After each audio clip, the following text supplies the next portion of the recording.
Hi guys, I hope you all are doing very well. Guys, welcome to the first class of ACCA F7 FR that is Financial Reporting.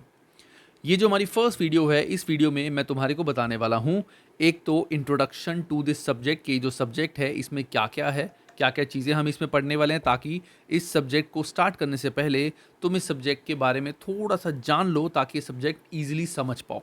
और ये subject को पढ़ने से पहले क्या चीज़ की हमारी रिक्वायरमेंट है वो भी मैं तुम्हें यहाँ पे डिस्कस करने वाला हूँ। नेक्स्ट आता है हमारा एग्जाम पैटर्न कि ACCA F7 का जो हमारा एग्जाम पैटर्न है वो कैसा है, किस टाइप के क्वेश्चंस आते हैं, क्या इसकी मार्क्स डिस्ट्रीब्यूशन है। थर्ड आता है हमारा कि ये जो तुमने क्लासेस ली हैं, इन क्लासेस में तुम्हारे को क्या क्या मिलने वाला है वो सब कुछ ये यहाँ मैं बताऊंगा। And last is how you will plan to study from V guide कि अब ये जो चीज़ें या जो मटेरियल ये सब कुछ तुम्हें मिलेगा, अब तुम अपनी स्टडी को कैसे प्लान करोगे कि पहले तुम्हें क्या करना है, उसके बाद कौन सी वीडियो देखनी है, देन तुम्हें क्या करना है, वो सब कुछ मैं तुम्हें यहाँ पे डिस्कस करने वाला हूँ। तो इस वीडियो को पूरी ध्यान से एंड तक देखना गाइस, ठीक है। अब सबसे पहला जो हमारा पार्ट आता है यहाँ पे that is introduction to this subject that is financial reporting. तो गाइज ये जो सब्जेक्ट है हमारा, जिन जिन बच्चों ने F3 करा हुआ है, F3 यानी फाइनेंशियल अकाउंटिंग, तो उनके लिए ये सब्जेक्ट बहुत इजी होने वाला है क्योंकि ये बिल्कुल F3 सब्जेक्ट है, उसका एक एक्सटेंशन है। This is extension of F3। बहुत सारे चैप्टर्स हमारे F7 में ऐसे हैं, FR में ऐसे हैं जो F3 में हैं, बस उनको डिटेल में एक्सप्लेन किया हुआ है। जैसे F3 में जब हमने अकाउंट्स पढ़ा था वहाँ पे it was we made us focus कि वो चीज़ कैसे कैलकुलेट होती है, हम कैसे आंसर निकालते हैं, क्या उसकी जर्नल एंट्री होती है। यहाँ पे उसका एनालिसिस होगा थोड़ा बहुत और ज़्यादा डिटेल्ड कैलकुलेशन होगी जो हमने F3 में नहीं करी थी। एग्जाम्पल के तौर पे F3 में हमने एक चैप्टर पढ़ा था विच इज़ अकाउंटिंग रेशोज़। अब अकाउंटिंग रेशोज़ जो चैप्टर हमने पढ़ा था that is interpretation of financial statement, उसमें हमने ये पढ़ा था कि कौन कौन सी रेशोज़ होती हैं और उसके फॉर्मूलेस क्या हैं, वो हमने पढ़ा था F3 में।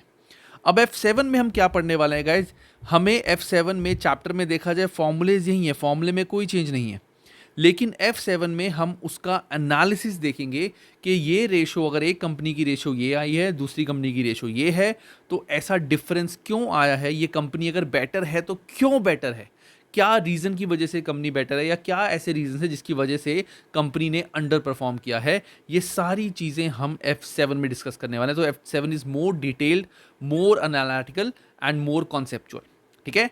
अब दूसरी बात ये आती है, जिन बच्चों ने F3 नहीं पढ़ा, जो सीधा सीधा एग्जामिशन से आए हैं F7 के लिए, उन सारे बच्चों को मैं एक चीज़ बोलूँगा which is very important from for them, ताकि वो ये सब्जेक्ट को बहुत अच्छे से समझ पाएँ। वो ये है, तुम मेरी F3 की एक मैराथन वीडियो है, वीडियोज़ हैं बेसिकली, मैंने F3 की 5 मैराथन वीडियोस बनाई हुई हैं जो तुम्हें इस ऐप में मिल जाएंगी। वो मैराथन वीडियोस एक बार F3 वाली ज़रूर देखना।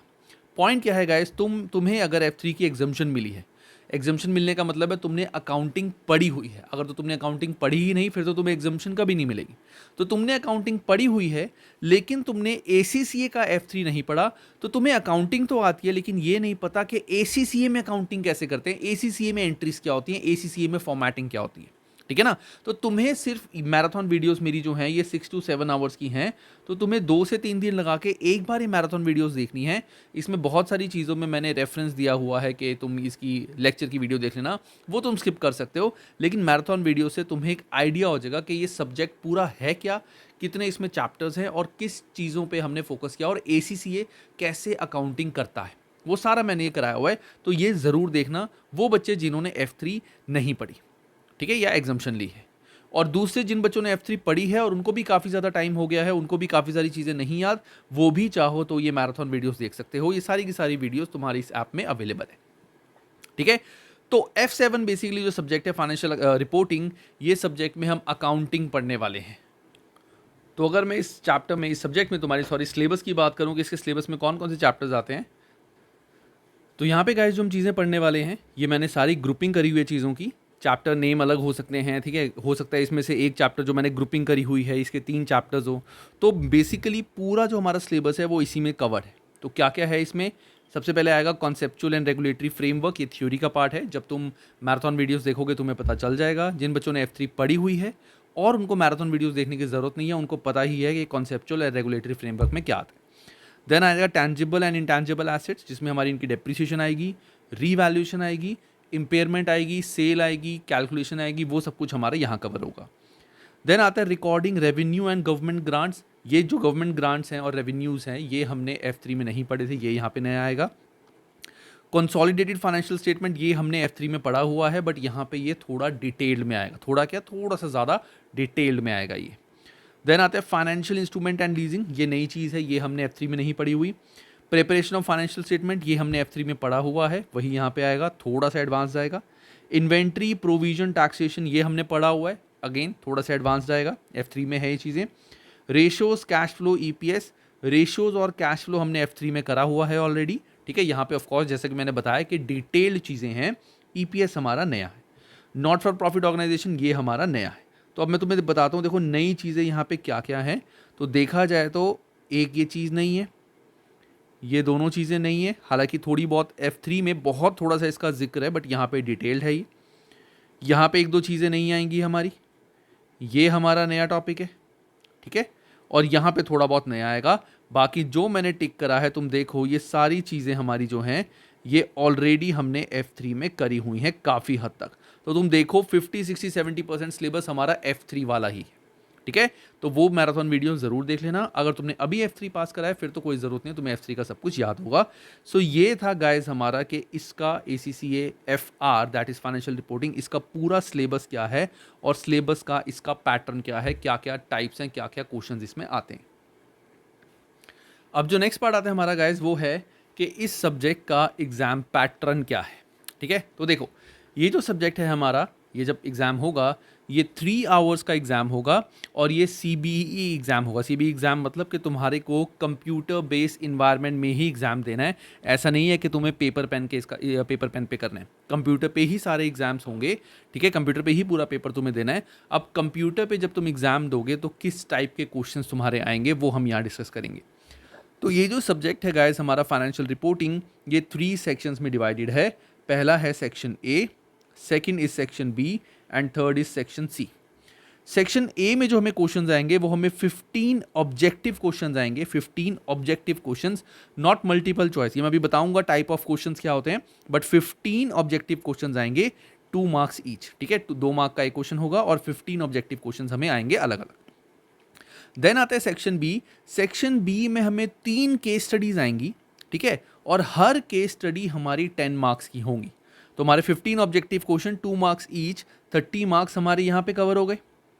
उसके बाद हमारी 3 केस स्टडीज आएंगी और 3 केस स्टडीज में हर केस स्टडी 10 मार्क्स की होगी, तो 30 मार्क्स हमारे यहाँ होंगे। अब केस स्टडी में क्वेश्चन क्या होंगे, वो भी ऑब्जेक्टिव क्वेश्चन ही होंगे और हर केस स्टडी में 5 ऑब्जेक्टिव क्वेश्चन होंगे। हर केस स्टडी में 5 ऑब्जेक्टिव क्वेश्चन होंगे।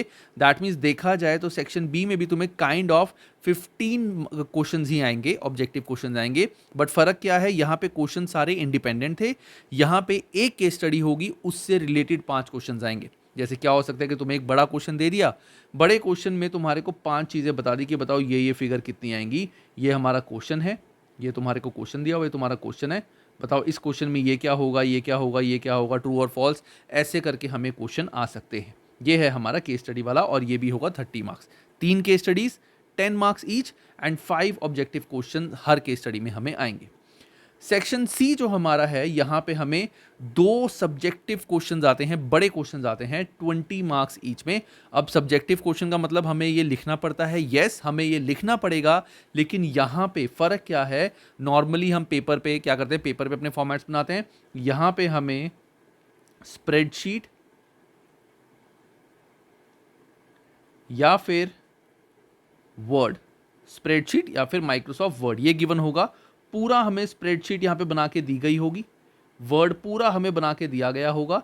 हमें यहाँ पे जैसे स्प्रेडशीट अगर है, स्प्रेडशीट यानी एक्सेल अगर ये हमें है, तो यहाँ पे रोज़ कॉलम वगैरह बने होंगे, हमें अपने हिसाब से सारी फॉर्मेटिंग करनी पड़ेगी, कुछ भी प्रीफिल नहीं होगा।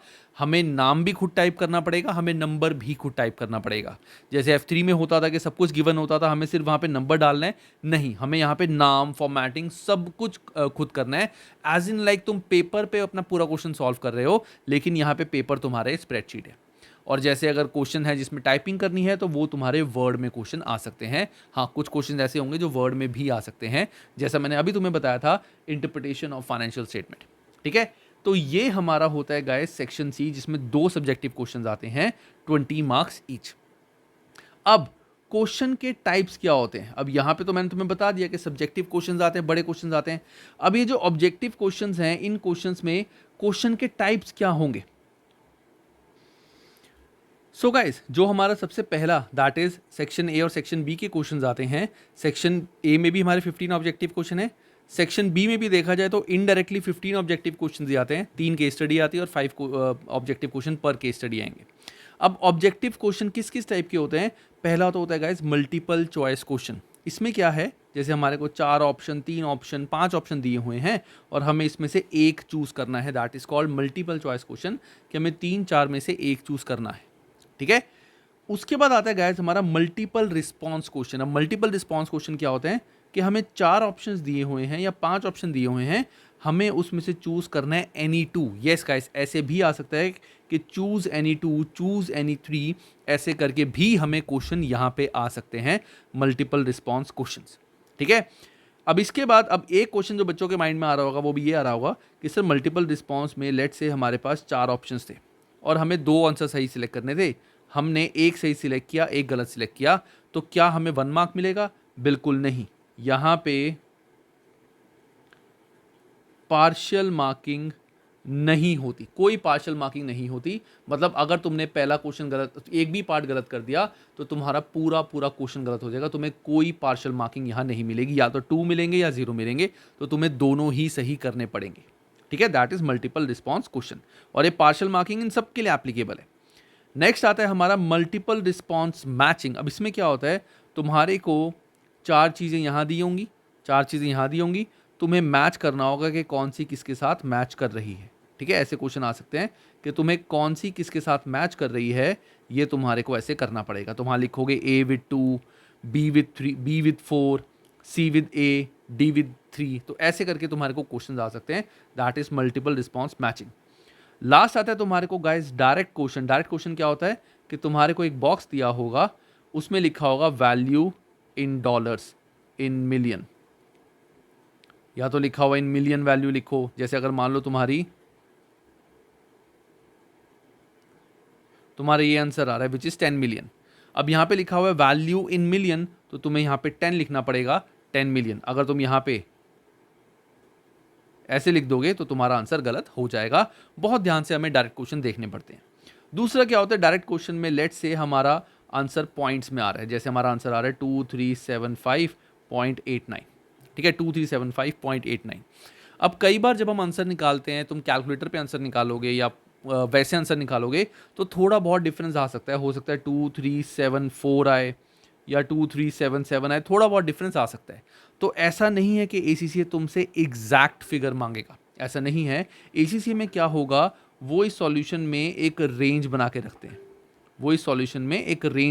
हैं, वो ये कहते हैं कि अगर बच्चे का आंसर 2373 से लेके 2378 तक कुछ भी आ रहा है पॉइंट्स में, तो जैसे मान लो 2375.21, तो ये तुम्हारा आंसर सही होगा।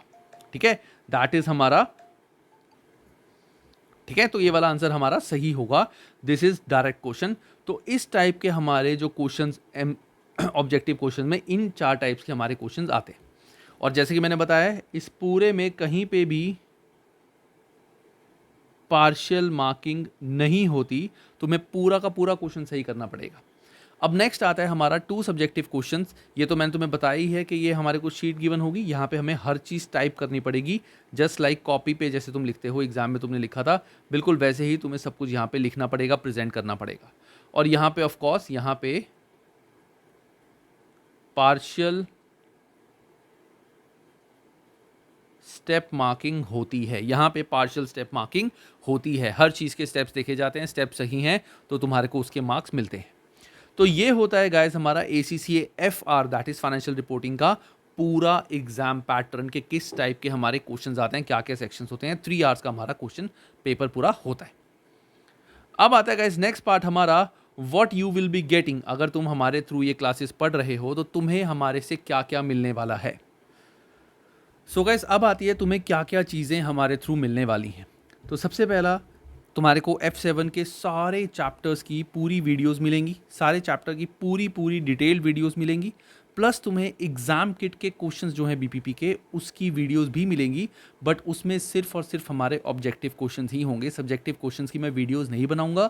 सब्जेक्टिव जो क्वेश्चंस हैं हमारे, जो 20 मार्कर के आते हैं, वो मैं लाइव क्लास में डिस्कस करूंगा। क्यों? क्योंकि जब मैं चैप्टर्स की वीडियो बनाऊंगा, मैंने वहाँ पे भी तुम्हारे को सब्जेक्टिव क्वेश्चंस 1 2 3 कराने ही हैं, तो वहाँ से तुम्हारे को सब्जेक्टिव क्वेश्चंस क्लियर हो जाएंगे। बड़े क्वेश्चंस हैं, बड़े क्वेश्चंस बनते तो छोटे क्वेश्चन से ही हैं, तो अगर तुम्हारे छोटे क्वेश्चंस क्रिस्टल क्लियर हैं तो बड़ा क्वेश्चन एक तुम बहुत ईजिली कर लोगे। ठीक है, तो ऑल चैप्टर वीडियोस तुम्हें मिलेंगी, प्लस एग्जाम किट वीडियोस तुम्हें मिलेंगी ऑब्जेक्टिव वाली। देन आता है doubts and discussion classes in every 10 days. Doubts and discussion class in every 10 days, हर 10 दिन में हमारी एक डाउट सेशन होगा, जिस डाउट सेशन में उस पूरे 10 डेज में जो भी बच्चों के डाउट हुए वो सारे के सारे मैं लूंगा। अब कई बार ऐसा होता है कि जैसे बच्चों की ग्रेजुएशन चल रही है या कोई भी रीज़न है, बच्चे जॉब कर रहे हैं, तो वो शायद ये डाउट क्लास अटेंड ना कर पाएँ, तो उनके डाउट्स कैसे सॉल्व होंगे? कोई बात नहीं गाइज, इसके लिए भी हमने एक सॉल्यूशन निकाला है। क्या हम एक F7 का व्हाट्सएप ग्रुप बनाएंगे, ठीक है, जिसमें जो भी मेरे बैच के स्टूडेंट्स हैं सबका नाम आएगा, सारे उसमें इंक्लूड होंगे। तो जिस भी बच्चे के जो भी डाउट्स हैं किसी भी क्वेश्चन में कुछ भी, वो सारे डाउट्स अपने उस व्हाट्सएप ग्रुप के अंदर डाल देना। ठीक है, चाहे तुम डिस्कशन वीडियो अटेंड करो, चाहे डिस्कशन वीडियो अटेंड ना करो, तुम जो भी तुम्हारा डाउट है, कुछ भी डाउट है, वो उस व्हाट्सएप ग्रुप के अंदर डाल देना। जो भी मेरी डाउट या डिस्कशन क्लास होगी उसके अंदर मैं वो सारे जो व्हाट्सएप पे डाउट है वो सारे लेके सॉल्व करूंगा, और वो सारे डाउट, ये जो वीडियो है डिस्कशन वीडियो, ये भी तुम्हारे इस चैनल पे अपलोड होगी वी गाइड पे, सो दैट तुम डाउट डिस्कशन वीडियो भी बाद में कभी देख सको। बाकी अगर तुम अटेंड करोगे दैट्स अ डिफरेंट थिंग, उसमें की बात तो तुम्हें को जरूरत ही नहीं पड़ेगी। बट तुम्हें जो डाउट्स एंड डिस्कशन वीडियो है ये भी तुम्हारे को तुम्हारी ऐप में मिलेगी। तीसरा, तुम्हारे को F3 की मैराथन वीडियोस भी मिलेंगी, F3 वाली, जो तुम एक अभी इनिशियली एक रिवीजन के लिए तुम्हें ज़रूरत है। बाकी F7 की मैराथन वीडियोस मैं अभी नहीं बना रहा, मैं कोशिश करूंगा बनाने की, अगर मैंने बना दी तो वो भी तुम्हारे को मिल जाएंगी। नेक्स्ट, तुम्हें बीपीपी का स्टडी टेक्स्ट एंड बीपीपी की एग्जाम किट ई बुक्स मिलेंगी। ठीक है, ई बुक्स तुम्हें मिलेंगी। These are not PDF, these are purchased e books. लेकिन अगर तुम प्रिंटेड वर्जन चाहते हो तो उसके लिए थोड़ी सी एडिशनल फीस, जैसे डिलीवरी कॉस्ट वगैरह, थोड़ी सी एक एडिशनल फीस देनी पड़ेगी, और तुम्हें प्रिंटेड बुक्स यानी हार्ड कॉपी भी मिल सकती है। वो ऐसा नहीं है कि हम प्रिंट करेंगे, those are hard copies which will be purchase from BPP. एक तुम्हें बीपीपी का CBE मॉक मिलेगा, जो तुम्हें ये बताएगा कि तुम कितना प्रिपेयर्ड हो जब तुम एग्जाम से पहले ये मॉक करोगे। और इसके साथ मेरे YouTube पे F7 से रिलेटेड जो फ्री कंटेंट है वो तो तुम्हारे पास अवेलेबल ऑल द टाइम है ना, फ्री कंटेंट तो तुम्हारे पास हमेशा रहेगा ही, वो तो कभी भी कोई देख सकता है। लेकिन जो F7 का पेड कंटेंट है मेरा, दैट इज F7 पे मैंने एग्जाम किट वीडियोस बनाई हैं कापलान की, वो सारी की सारी वीडियोस भी मैं तुम्हारे को यहाँ पे प्रोवाइड करूंगा। सो फ्री ऑफ कोर्स ये तुम्हारी ऐप में ही होगी। सो दैट मीन्स अगर बच्चे अच्छे से प्रिपेयर करना चाहते हैं और रैंक लेना चाहते हैं तो वो एग्जाम किट कापलान की भी करेंगे, यहाँ से एग्जाम किट बीपीपी की भी करेंगे। तो ये सारी चीज़ें गाइस तुम्हारे को हमारे इस वी गाइड पे F7 की क्लासेस के साथ मिलने वाली हैं। ठीक है, अब लास्ट आता है गाइस हमारा topic, that is how you will plan to study from V guide. अब हम प्लानिंग कैसे करेंगे अपनी स्टडीज की। तो गाइस ये रहेगा हमारा पूरा स्टडी का प्लान। अब ये जो हमारा प्लान है इसमें क्या क्या है, देखो गाइस, सबसे पहले जब हमारी क्लास स्टार्ट होंगी एक डेट हम डिसाइड कर लेंगे, वो date is yet to decide, जो कि most likely first week of July या फिर लास्ट वीक ऑफ जून में आएगी। तो उस डेट को हम क्या करेंगे, मैं तुम्हारे को प्लानिंग करूंगा कि नेक्स्ट 10 डेज़ की तुम्हारी प्लानिंग क्या है, नेक्स्ट 10 डेज़ में तुम्हें कौन कौन सी वीडियोज़ देखनी है, कौन कौन से चैप्टर्स करने हैं। तो तुम्हें क्या करना होगा, वो चैप्टर्स करने होंगे, उनके जो एग्ज़ाम किट है बीपीपी के वो खुद सॉल्व करने होंगे।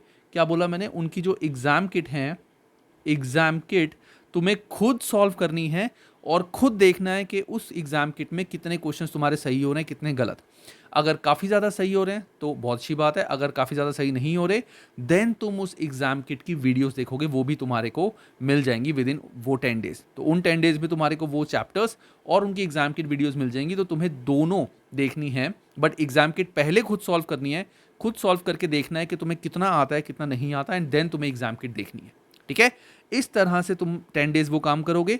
उसके 10 डेज़ के बाद हम एक डिस्कशन करेंगे, डिस्कशन में जो भी उन 10 डेज़ में तुमने करा है उसमें जो भी डाउट्स हैं वो सब कुछ मैं डिस्कस करूंगा। उसके बाद मैं तुम्हें नेक्स्ट 10 डेज़ का प्लान बनाऊंगा, and this thing will go on for 1.5 to 2 months। ठीक है। उसके बाद हम कोशिश करेंगे कि बाय 20th अगस्त तुम अपना पूरा सिलेबस कंप्लीट कर लो विद एक बार पूरी कापला बीपीपी की एग्जाम किट। ठीक है ना, क्योंकि जब तुम सारा सिलेबस कंप्लीट कर चुके होगे दैट मीन्स तुम एग्जाम किट भी यहाँ तक कर चुके होगे। अब उसके बाद तुम्हें क्या करना है, 5 to 8 डेज रिवीजन करनी है। रिवीजन में क्या क्या करना है ये मैं तुम्हें तब बताऊंगा, अभी हिंट देता हूँ। रिवीजन में तुम काप्लान की एग्जाम किट के क्वेश्चंस भी देखोगे, प्लस जो बीपीपी की एग्जाम किट में लास्ट में बहुत सारे क्वेश्चंस एसेंशियल रीडिंग में दिए हुए हैं, एक्स्ट्रा एडिशनल क्वेश्चंस दिए हुए हैं, वो सारे तुम्हें यहाँ रिवीजन में करने हैं। वो सब करने के बाद नेक्स्ट तुम ACCA के पोर्टल में लॉगिन करोगे तो वहाँ तुम्हें एक ACCA का F7 का फ्री मॉक मिलेगा। वो मॉक तुम्हें करना है, वहाँ से तुम्हें एक आइडिया हो जाएगा कि क्वेश्चन पेपर किस टाइप का आता है, किस टाइप के क्वेश्चंस आते हैं, MTQ MCQ ये सब कुछ तुम्हें पता चल जाएगा। एंड वो करने के बाद तुम्हें ये भी आइडिया हो जाएगा कि तुम अभी कितना प्रिपेयर हो। ये सब करने के बाद जो भी इसमें इश्यूज होंगे कि कोई प्रॉब्लम आ रही है, क्वेश्चन नहीं समझ आ रहे, जो भी डाउट्स होंगे वो सारे हम उन चीज़ों पे वर्क करेंगे। वो वर्क करने के बाद जब तुम क्रिस्टल क्लियर हो जाओगे कि हाँ मैंने जब वो मॉक किया था उसमें जो भी कमियां थी उस पर मैंने वर्किंग करी, जो चैप्टर्स मुझे नहीं आते थे उन पे काम करा, वो करने के बाद तुम BPP का एक मॉक करोगे। BPP का मॉक करके इसमें जो तुम्हारे मार्क्स आएंगे उसको देखने के बाद हम एनालाइज करेंगे कि तुम्हारे कितने मार्क्स हैं, कितने कम मार्क्स आए, और अगर कम मार्क्स आए तो कहाँ तुम्हारी कमी रहेगी वो चीज़। वो देखने के बाद फिर हम करेंगे सिर्फ और सिर्फ रिवीजन। तुम्हें इस टाइम पे क्वेश्चन नहीं करने, तुम्हें एक बार पूरा सिलेबस जो है थॉरोली रिवाइज करना है, सारे फॉर्मूले, सारे नोट्स, सब कुछ तुम्हें थॉरोली रिवाइज करना है। एंड लास्ट में you will give the exam and you will pass with flying colours. तो ये हमारा F7 का एक स्टडी पैटर्न होने वाला है कि कैसे तुम्हारे को पढ़ाया जाएगा। ठीक है गाइस, सो ये था एक F7 का एक ओवरऑल वीडियो। आई होप ये वीडियो तुम्हारे को काफ़ी, इस वीडियो से तुम्हें काफ़ी हेल्प मिली होगी, क्योंकि यहाँ पे तुम्हारे को पूरा पैटर्न पता चल चुका है F7 का और कैसे हम पढ़ेंगे। अब मिलते हैं गाइस नेक्स्ट वीडियो में जिसमें मैं तुम्हें ACCA F7 का फर्स्ट चैप्टर कराऊंगा। ठीक है guys, see you in the next class and have a good time.